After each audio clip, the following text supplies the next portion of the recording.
I've been waiting for my van for 15 minutes. Where is it?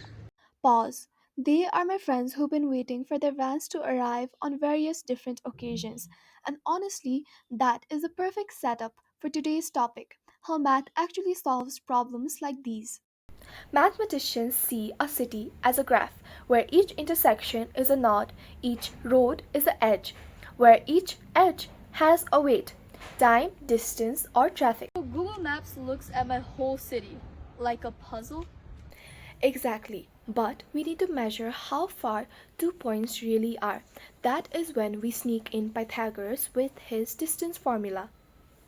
But roads twist, turn, and curve with traffic. That is why we need something smarter than geometry. Dijkstra's algorithm begins by assessing your starting point, a distance 0, and every other location infinity. It looks at all neighbors, updates their shorter distance if smaller, and then locks in the lower cost node.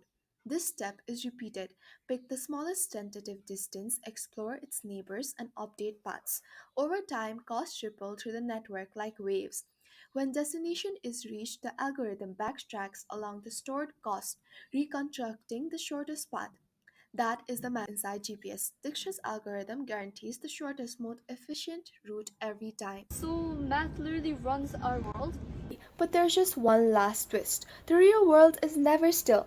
Google Maps keeps rerouting, whether it be because of traffic jams, road accidents, or even just millions of users at once.